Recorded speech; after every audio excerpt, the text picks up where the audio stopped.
Thank you, Prem. It's Teddy here.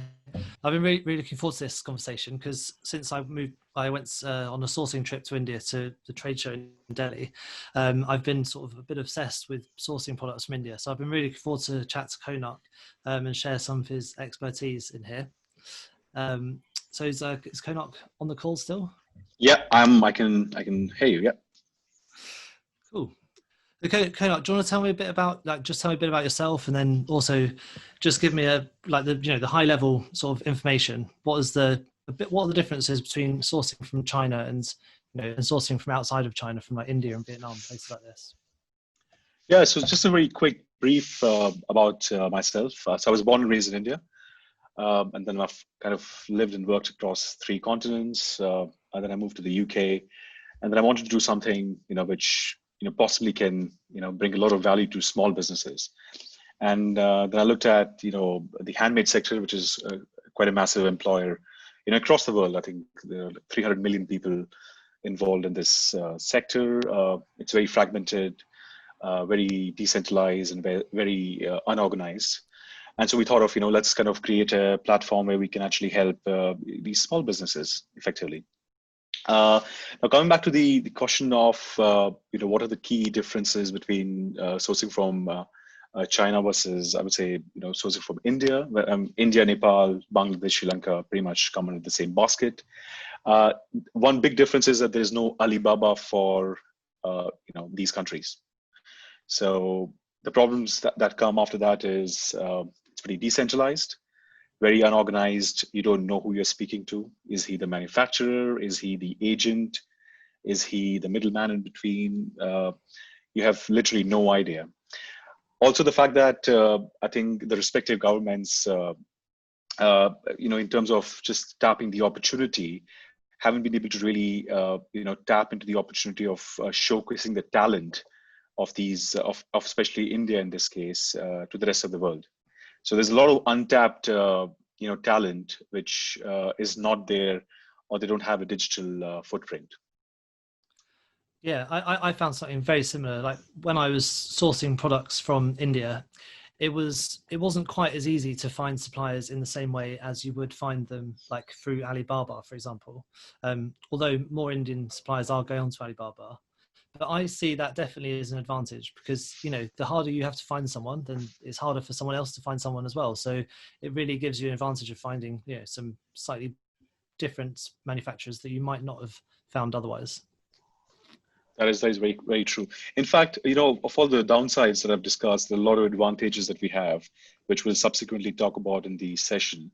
But just to mention a few, in terms of a product development is a lot easier if you know what kind of things that you need, and the order quantity is actually a lot lesser as compared to China. So there are pros and cons, and if you really once you get to know what the business is like, you would definitely like it more than you would probably like doing business with Alibaba in China. Yeah, I agree.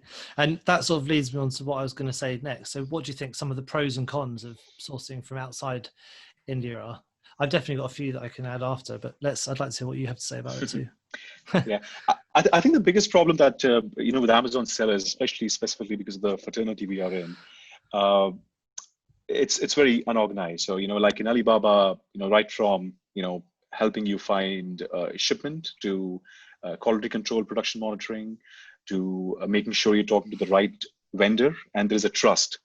So all these 4-5 things aren't really necessarily there right now, but that also is an opportunity for a lot of people, because all you have to do is find the right partners, trusted suppliers, and you are leaps ahead in terms of the competition.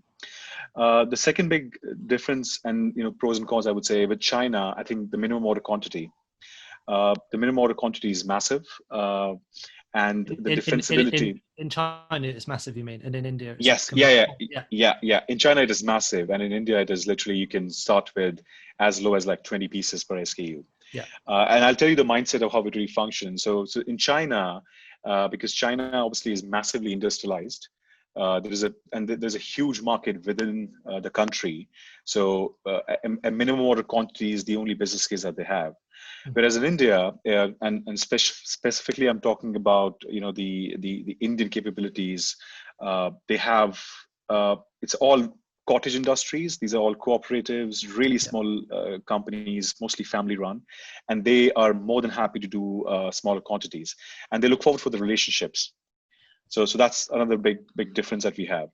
The other big difference that we have is, China obviously has a lot of streamlined business processes, which still do not exist in Indian subcontinent for that matter. And so you really need to find a person who potentially is going to be like your team member based out of India, and that is basically, I would say, 90% of the battle. And so, yeah, I mean, in a nutshell, another big difference I can think of is, as I think as everybody knows, if you're sourcing from China, in a year or 2 years, you'll be having the same product sold by a Chinese, company. So defensibility is definitely not there. But with India, the fact that people are, it's a cottage industry, and there are a lot of other hassles that you have to manage for maintaining production. So people have just basically said, you know what, we're only going to focus on B2B. We don't want to get into the B2C business, hire a VA and manage returns and then look at long-term storage fees. So that's another huge and really big advantage that you have if you source from India. Because on that point as well, like I had, when you're talking about like the Chinese people like taking your ideas and things like that, I had a really bad experience once where I created a product and it was really unique and it was really good, and I found like a few months later one of the Chinese sellers had put it on Alibaba and was advertising as something they could make, and I found that quite difficult. So sourcing from Alibaba does have those pitfalls. And one of the other main advantages I've seen coming from India is the quality of the work has been really high. And as you say, you can make really low order quantities. Like I test a lot of my orders and often do, orders of 20, 50 or 100 products, depending on, like what I think about that product. And for me, that's awesome for cash flow because it means I can test something, see if it's going to be a hit in the market. And with China, I found it very difficult to get minimum order quantity like that. I think one of the advantages China does have is that, especially when it comes to selling on Amazon, they are a lot more used to it. So I think a lot of the Chinese factories are more set up for Amazon sellers and for talking to Amazon sellers. So like one of the cons is that China is easier. At the moment there's no getting away from it, but I think that easiness is a disadvantage in so many ways, because if it's easy for you, that means it's easy for everyone else. So it's hard to get your point of difference and to make your products really stand out. That's a really good point. Yeah, I would also add one more thing. I think in terms of untapped potential that we have in India, I would say it still is about like only 5% is tapped, which is the companies and the capabilities of selling online. And so there's a huge amount of opportunity that lies if you actually are one of the first few ones who actually start working with the Indian subcontinent. Yeah, definitely. Yeah. So what products do you think are the best sort of products to source from India? Not just like the types of products, because like most of my products are in the homeware category. They're all decorative homeware type products, but tell me more about the materials and what types of products you can really make sourcing from India. Yeah. So I mean, just for a simple understanding, when you source from India, there are 3 categories that India really specializes in. So one is living. So imagine everything around living. When you have a home, think about anything that goes around living. Then the second is giving, which is more about gifting categories, and there's a lot of talk about sustainability and handmade and special products. And the third one is dining. So think about anything that you have in your kitchen and dining section. I would also add that in giving we have jewelries. In dining, we have furnitures that you can imagine. Living also has furnitures. So these 3 categories, pretty much is what India specializes in. In addition to that, I would say textiles. This is both, power loomed and hand loomed textiles. Is massive, both in terms of raw materials and finished goods. In fact, actually, I think India is one of the biggest exporters of textiles across the world. So I would say these three plus textile as a fourth category is the core strength of India. Yeah. I think a lot of the products I found have been great as products that are, really high quality metal work, like made of the sort of things you'd see in really good shops. As you said, jewelry, like really nicely, really good quality stuff. I think the quality of the workmanship that I've found has been really good for, homewares and gifting type products, like you said. Yeah.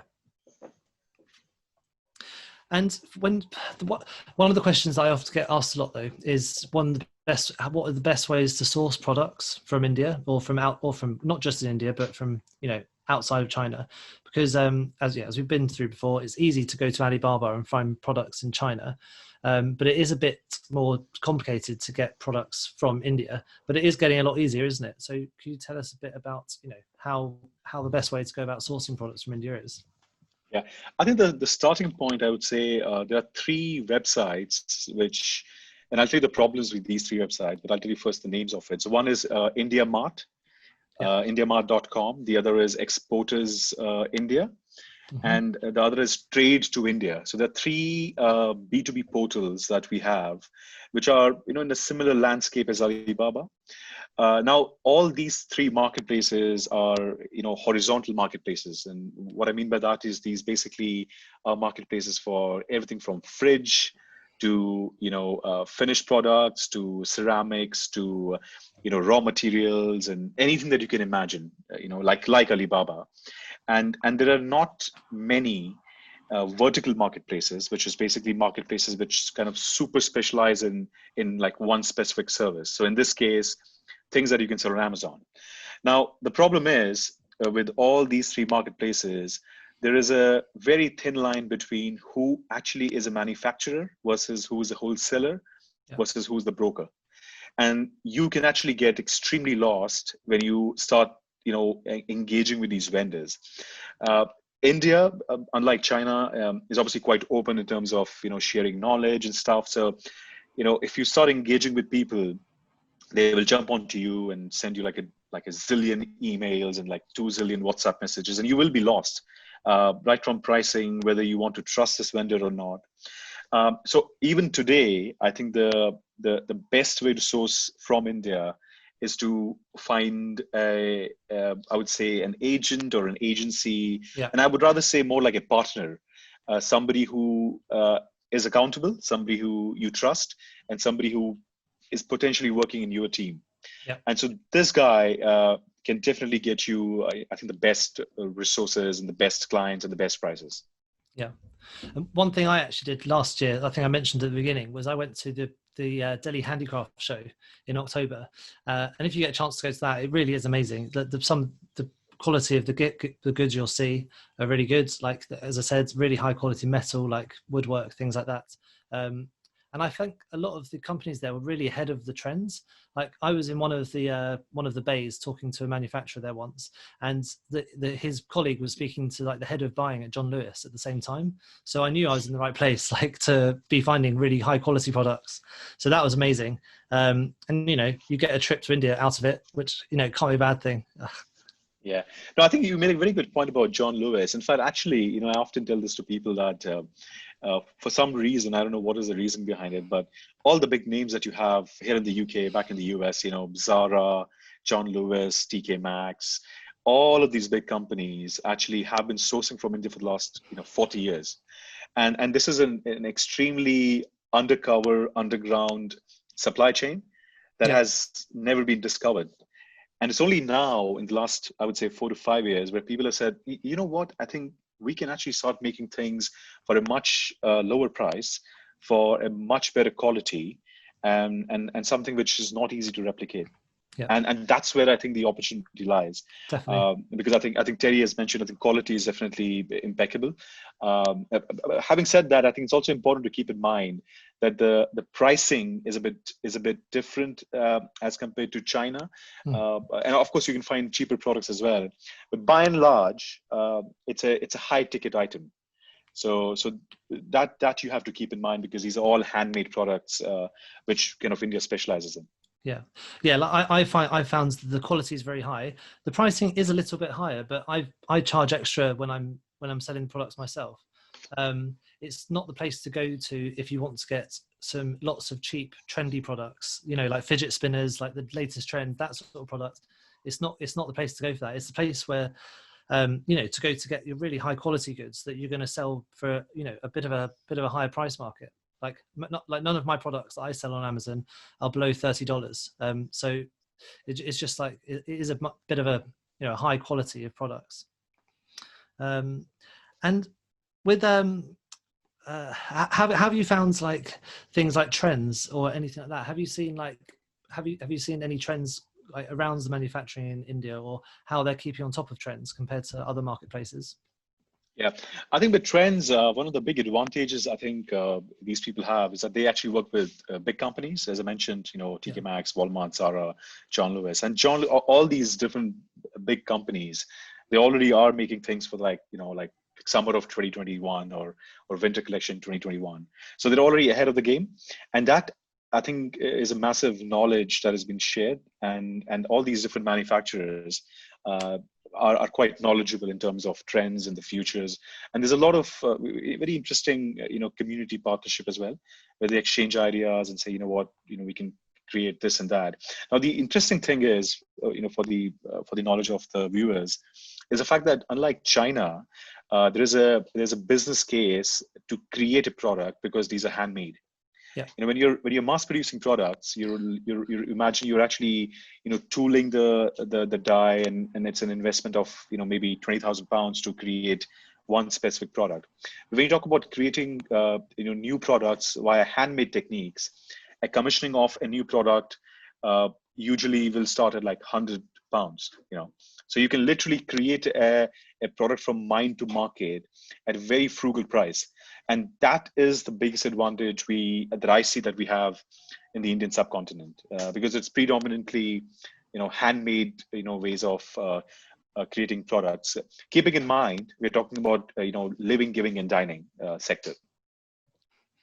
Yeah, that's true. Yeah, I think I completely agree with everything you just said. Like it is more for like, yeah, you're right, the higher quality items, and it's stuff that you can design yourself, which for me is part of the fun as well. Like if you're making a brand, like as Prem said at the beginning, the brand is really important to me, and I feel like that's the best way to start getting on Amazon at the moment, because it's very easy to just buy products and chuck it on, but if you're trying to start a brand, really you want to have products you're designing yourself, and with India, with the low MOQs and the handmade, it really gives you the opportunity to do that, I think.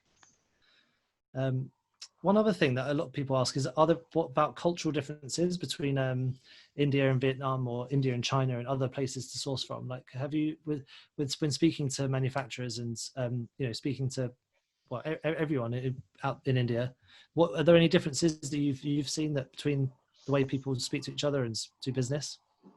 Well, culturally, I think I would say not much of a difference. I think I've actually born and raised in Indian subcontinent. I think effectively, just specifically from an Amazon point of view, I've seen Vietnam, because of this massive industrialization, a lot of foreign investment coming for electronics, and a lot of things are being manufactured in Vietnam. Sourcing from Vietnam in the last 1 year to 18 months has become expensive. The labor, because of the high labor cost, the prices have gone up by 30%. That's one big disadvantage that I see sourcing from Vietnam. Culturally, I would say India is very different. It's obviously quite tropical in nature. There's a lot of vegetarian culture in India. Vietnam is a lot of seafood. I would say habit-wise, I would say that I can probably spend next 1 hour, talking about differences in cultures. But Indian and Chinese also very different as well. But I mean, by and large, in terms of you have to have your people in Vietnam as well, as what I've seen. Yeah. It's difficult to do business if you don't have people on the ground. China, of course, and the big reason why China is so different is not because Chinese people are very different. It's because of the government intervention. So I'll give you a number. The ease of doing business in China, it's in top 10. If somebody is fraudulent and you're not happy, if you complain to the Chinese authorities or Alibaba, you get your refund, and it's very easy to really pick up who the culprit is, and government takes an action. Whereas in India and in Vietnam, it's super challenging, really challenging. If the money is gone and the guy turns out to be a fraudulent business, you'll be in soup basically. And one of the things that I found at first was, I found the people I was working with were quite eager to please me. So I had to like make sure that when I was like getting my requirements down, I made sure that like everything was like very clear exactly what it was I wanted. Especially considering they weren't as used to dealing with like Amazon as much. So when it came to things like packaging requirements, it was really important that I went through with everyone, like the packaging requirements said this is exactly how it needs to be.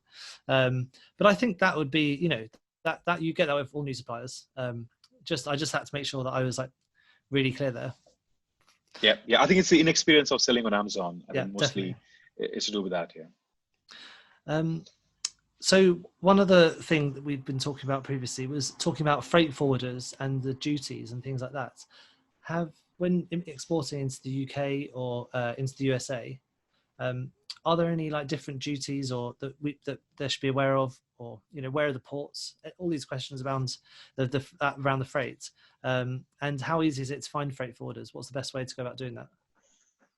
Yeah. So in terms of import duties, I think if I talk about specifically for products around handmade, a lot of HS codes, which are the unique codes for each product, is actually 0. And that is is absolutely brilliant way to look at when you do product research. So is there a duty of 10%, 11%, or is there like a 5% duty? Because that makes a massive difference as well.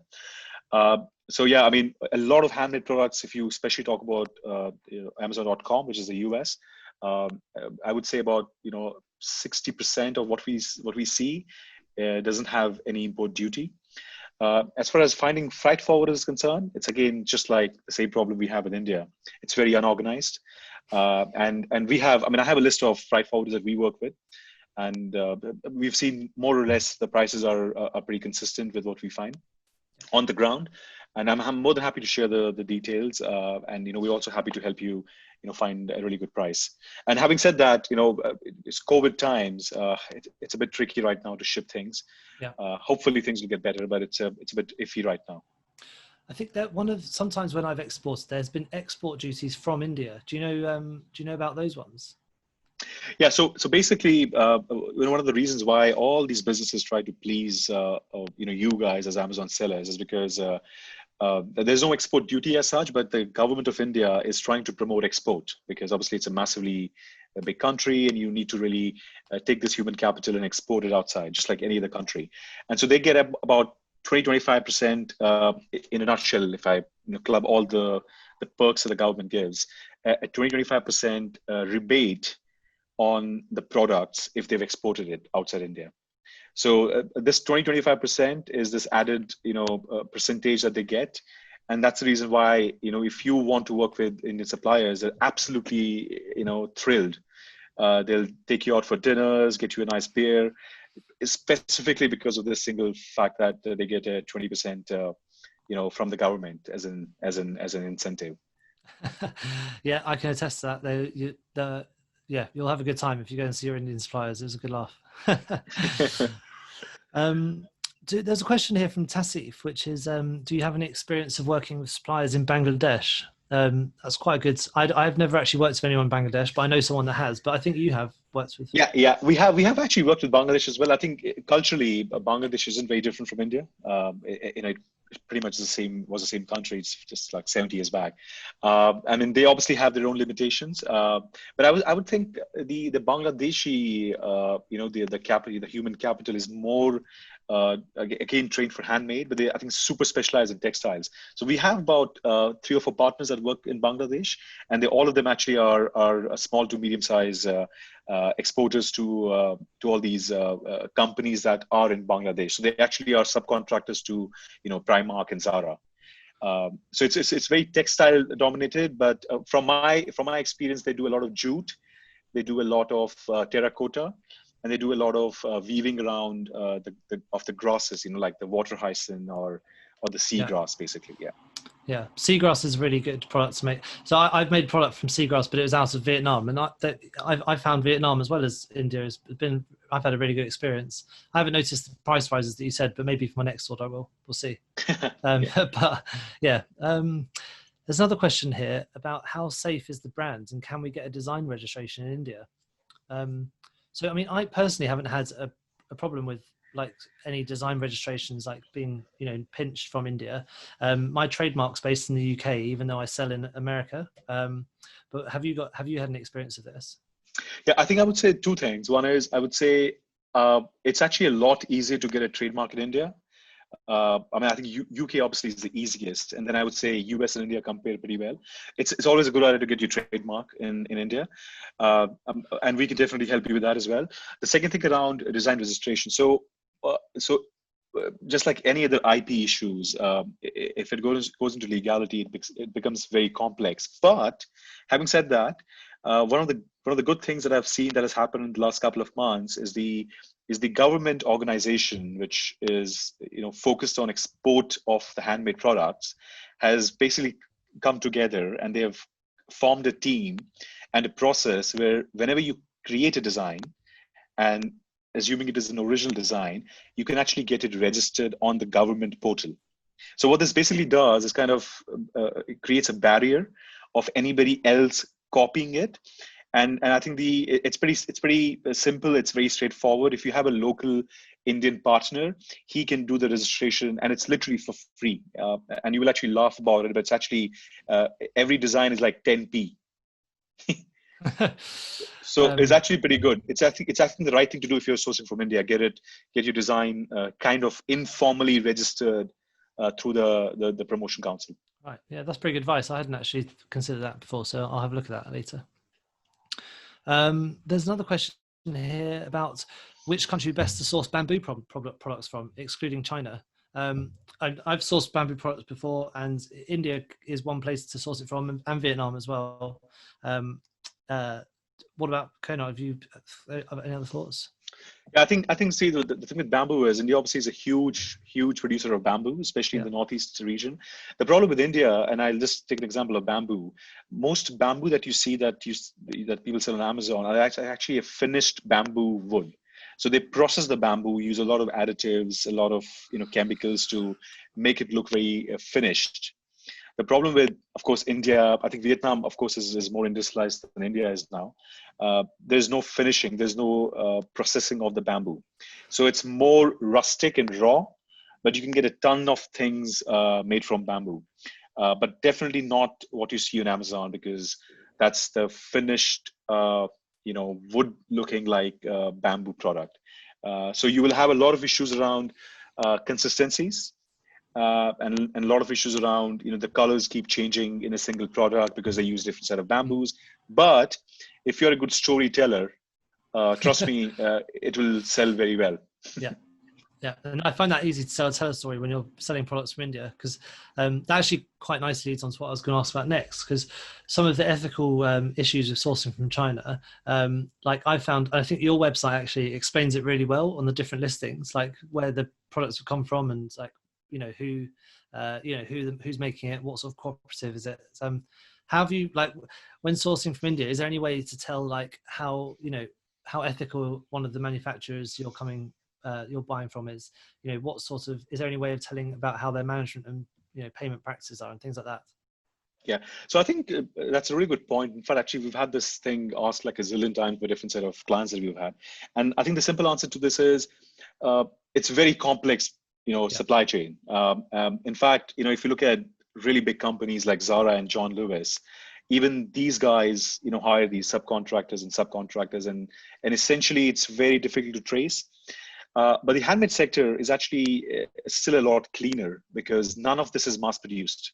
You need to understand when you produce 20,000 products per SKU in a month, you can't do it yourself, and then you start outsourcing things. But when you look at handmade, there's a skill that is needed, and that skill comes with time. So by and large, the artisans or the people who make it are actually doing this for like 10 years, 15 years, 20 years. So we haven't seen a big ethical issue and concerns around that.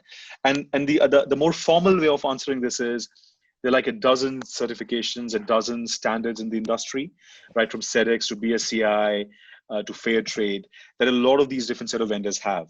And you can pick and choose what standards and practices do you want with the cooperative or with the company, and then you can take it forward from there.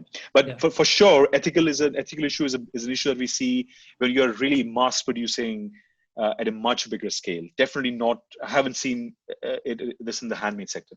Yeah, and when it comes to like those ethics, for me, it's important for my brands, and I always try and get all this information. Like if I'm working with a really small manufacturer, the small manufacturer is like part of the story of your brand.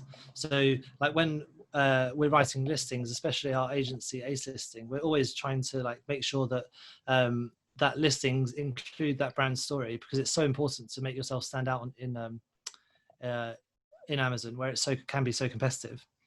And one thing I also do is sometimes I get like the manufacturers to take photos of like what it's like there, or even sometimes have a Skype call and they'll walk me around their factory so I can see what's going on.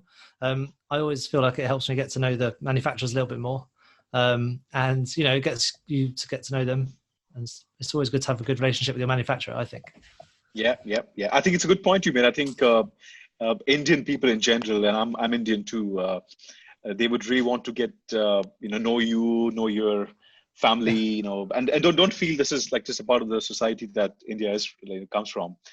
People in general are very affable, and they want to engage with you on a very personal level. Yeah. And of course, you need to really understand if that's the right partner for you or not. But this is not very European. And they use a lot of emojis in their emails as well. So yeah. There's one question here that we haven't gone through yet, which is the end-to-end timelines. My experience is it is a little bit longer to get a product manufactured, but I think I covered about how good the quality is, so it doesn't bother me too much. But what are your thoughts on that, Konark? Yeah, I think that's a really good point. In fact, we've been actually pondering about this problem for the last couple of years, and we've actually come up with a solution. So absolutely, these are handmade products. These are made by skilled artisans. You really can't expect them to make 5,000 pieces in like 1 month. It doesn't work like that. The good thing is Amazon landscape has changed, as everybody knows. You can't just dump in 5,000 products of one single SKU in Amazon. It doesn't work like that anymore. And what you really have to do is something that we have figured out is we have come out with this 3X model, which basically is you create a supply chain which is transitional. What I mean by that is, let's say you pick up and you create a product. Let's say you make a furniture, and then you take the furniture, 50 pieces, and you send it to Amazon. And then we have 3 centralized warehousing in north, west, and south of India, and we keep a stock for you in that warehouse. And then the third part of the stock is in the sea. So there's one at Amazon, one on the sea, and one in the warehouse. So what happens is we are optimizing a replenishment strategy for you. And what happens with this also is that you can then do a forecast of how much you want to produce in the next 6 months. And so now you have solved the problem of, giving time to your manufacturer, and he can really make things in peace with maintaining the same set of high quality. So you need to work around these ways of, creating products is what we have seen as well. Yeah, no, that's a really good point. I quite like that model you just said. Did you say it's 3X model? Did you say? Yeah. It's a really interesting way to think about it. So I think we've gone through all of the questions here. Would you like to just do a quick summary of like, what just your thoughts on everything, like what the benefits and some of the benefits of sourcing from India, and like, where people can go to maybe to get some more information as well? Yeah, the way I would answer that, I would say if I had to start selling on Amazon today, and knowing all that I've done before in my experience, I would just summarize it. If you're a new seller on Amazon, which I'm assuming the most of the audience is, the first thing I would do is, of course, I will create my design. I think that's the first thing. That's where the future is going. You need to have a USP. So think of anything that you can imagine. Living, giving, dining are the 3 sectors that India specializes in. Then you look for the right partner. You of course can't travel now, but people like me, Teddy, Prem, there's a very vibrant fraternity that is quite warm, and they will teach you how it is done. You find the right supplier. You start, working with smaller quantities. That's the biggest advantage. They don't need big orders. Start with 200 pieces, 100 pieces, and just learn with this process. And also, as I said, I think get your design registered through your supplier. You tell them that, I need this registered through your promotion council. So, small budget, your brand is registered, you start with a smaller quantity, and then you learn. And the next SKU that you get in, you will take use of your experience and then, do better. And just like that, you will then have a series of portfolios, maybe have a dozen SKUs. We've seen, I think, let's take the best of the Indian subcontinent, which is, low MOQs, a higher quotient to innovate and incorporate designs, and multiple SKUs. And that's it. That's as simple as it sounds. Yeah, I mean, I think one of the main differences between like sourcing outside China, inside, and in India and places like Vietnam, places like that, as I don't think any of them are going to replace China anytime soon as the main place to go and get your manufacturing from. I think what I look at when I go to these places is really, really high quality stuff that you can't really match when you go to Chinese like mass manufactured warehouses. I think what the benefit you're getting is you're finding really highly designed, like on trend products that are going to last for a long time, and you're going to be able to sell them for a lot more. And when, as Konark said, if you're starting out on Amazon, definitely a thing to consider is to look at India. Don't just look at Alibaba. Look at some of the sources like India Mart and Rural Handmade that to source products, because you might find the prices are like very similar to what you'll get in China, but the working relationship you'll have with the people will be so much better. And if you do get a chance to go to a trade show, I would, especially when everything's changed. Hopefully later this year. I think the next Deli trade show is meant to be in October. But if you do get a chance, definitely go to one of those, because you get to meet the manufacturers, meet the people that are making your stuff, and you'll have an even better business relationship. So yeah, in summary, I think it is a really good opportunity. It isn't quite as easy as sourcing something from China, but you should just be aware of that before you start. So don't just don't let it put you off. Just be aware of it, and just take it into consideration when you're pricing and when you're creating your brand. And use the fact that you're using smaller manufacturers to build the brands in your listings, and to write listings that tell the story of where your product has come from and what you're about. Yep. Yeah. So I don't think we've got any more questions. So I think we'll just pass you back to I'll pass you back to Prem to summarize and to pass on to the next speaker. All right, thank you so much, Teddy and Konark. That was very insightful. There was a lot of information. Being Indian, I haven't explored sourcing from India myself, so that was really useful for me, and I'm sure it's useful for a lot of other participants as well.